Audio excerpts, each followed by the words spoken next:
Okay everyone, welcome back to the channel for another video on Gran Turismo 7, and I am back with a new track guide for this week's current daily race C, which is at the newly added Grand Valley. Now this is a remastered version of Grand Valley. Technically slight changes have been made, basic layout is still there, but yeah, we've done this lap in the Ford GT. Now this guide is done on racing hard tyres with BOP on and default setup. Now you can adjust the brake bias, but I'm pretty sure I did this lap with 0 brake bias and no changes to that. You might want to go -1 if you want a little bit more stability in the braking zones when you're turning the car. But yeah, if you do enjoy these videos, feel free to hit that like button. Subscribe to the channel is a big help to me if you do that, and hopefully let me know in the comments if we've hopefully made you a little bit faster, improve your qualifying, and also helped you out in the race. So let's get this lap started. Flat out through this final corner before you go to start straight line. You do not need to worry about braking there, it's completely flat, and you're working your way down the main straight into turn 1. So for turn 1, you are going to be looking for the 300 board on the left hand side. So as we approach here, you're going past the 500, 400, and then there, that is the 300 board. You are going to brake just fractionally before that 300 in the Ford GT. Some cars you can brake a little bit later depending on the car you're in. Now you can see onto the brakes there before the 300 board, and we're going to just get on the brakes and downshift into third gear. And you want to try and get this car as close to the apex as you can on the right hand side. You're going to go down to second gear as you approach the corner, and I actually use first gear for a bit of extra rotation, and then back up to second gear as you get on the throttle. Now you can actually be quite aggressive because there is a little bit of camber on the exit there, you can see, and you can actually push quite high up to the edge of the track there.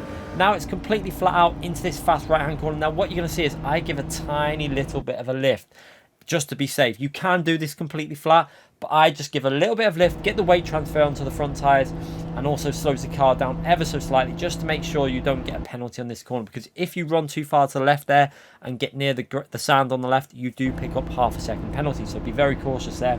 Now into the next braking zone, we're looking for the 400 board on the left. I use that as my reference.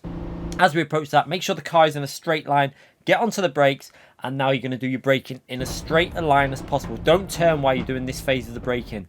And then once you've got into second gear and you've got most of the deceleration done, you can start rotating the car into the apex. Now what you want to do is use first gear for a bit of rotation. Once the car starts turning, then you can get into second gear and get aggressive on that throttle. But you need to make sure the car is already turning before you get into that second gear, because if you don't do that, you're going to understeer off. Now into this next tricky section, this is where a lot of time is gained or lost. As you're turning in here, you want to try and get this car rotating into this apex, and you're going to brake quite close to the apex. You can see as we're getting into the apex there, onto the brakes now, very late, and you can use a bit of braking and acceleration through this phase if you're getting a bit of instability, but other than that, you can do it with just a normal method. And early upshift into third gear for a little bit more stability through here, accelerating all the way through, and you want to try and get your right hand tyre to almost just graze over the sand on the right hand side, and use the white line as a reference for the middle of your car. And now into the next braking zone, as soon as the car is in a straight line, onto the brakes. There isn't really a great braking reference for this corner, I just do it as soon as the car is straight. And again, right hand tyre onto the bit of sand on the right, and making sure your left hand tyre does not go over the white line, because if you do go over that white line, it's an instant penalty. Now this left hand here, you can see we can use that shadow as a reference if you start your time trial. If you let it fade on a little bit longer, that shadow will move slightly. And you want to try and get into second gear before you come out the exit of this left hander. You see on the power in second gear, and power your way out of the exit into this next left hand corner. For this corner, we're going to use a 100 board on the right hand side. You can see it approaching there. There's a 100 board. We are going to use that as our reference for our braking point for this left hand corner. So as we approach it, onto the brakes there just before the 100 board, and again, you want to get this car as tight into this apex as possible.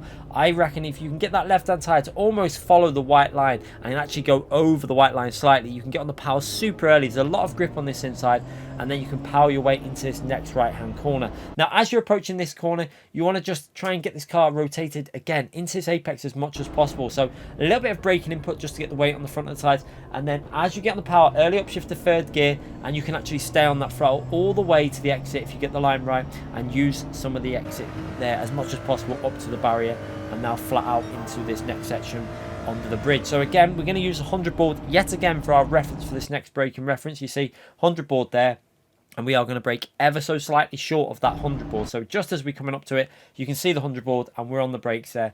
and we're going to try and get this car rotated under the tunnel. So down to second gear, and we're going to actually use first gear to try and get a bit more rotation here, and then back up to second gear once we've got that rotation, and we can start accelerating through the corner. Now this corner is fairly tricky, and you've got to be very careful you don't pick up a penalty. I'm going to use the change of tarmac as you come out of the bridge as a reference for my braking. So as we approach there, tiny bit of braking going on here. We're going to go down to first gear and then back up to second gear for a bit more stability. Now when you go through it, you've got to get your left hand side as close to the bollards as possible, and again on the right, and then you've got to be super aggressive on that throttle. Just be careful you don't be too aggressive and lose stability on the rear, but if you're quite nice and smooth there, you can get a really good exit. And now it is all about straight line speed, and this is where the Ford really comes into its own with the power section. Completely flat up the hill, completely flat through the right hand corner, and then you're working your way down over the line, and we're going to go over the line for a 146.6, which isn't bad for me because this track doesn't, at the moment, it's not really suiting me particularly well, but I'm pretty happy to get a 46.6 in there, and hopefully this guide will help you out. Let me know in the comments if it's helped you out. Hopefully it will do.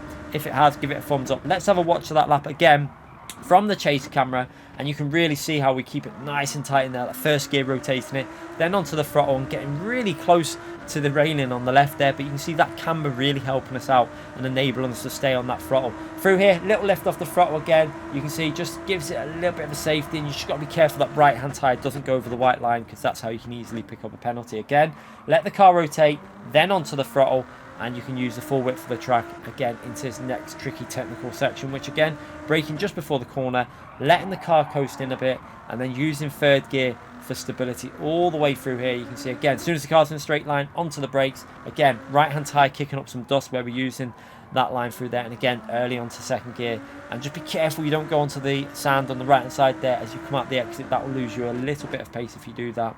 Again, trying to get this car as close to this apex as possible, enabling you to really get on the throttle, plenty of grip on this inside. Again, if you hold the tight line on this inside, you can get in that third gear nice and early and power your way up this hill into the next braking reference. And again, you can see it's all about rotation with the gears with this car. It really does help going into first gear in some of these corners. You can see first gear, let it rotate, then back up to second gear, get that stability with the throttle, and then down into this corner. You can see how close we get to the bollards. You've got to be super careful there that you do not hit them, because if you hit them bollards, it is basically a guaranteed penalty. Sometimes you can get lucky, but it's not really worth the risk to get, hitting them. Just get as close as you can and then power all the way flat out through the final corner and over the line. Hopefully this has helped you out. Let me know in the comment section if it has helped you out. Subscribe to the channel, and again, smash that like button if you've enjoyed the video and it has helped you go a little bit faster. I'll see you for more of these guides in the future and more live streams. Thanks again for watching, everyone.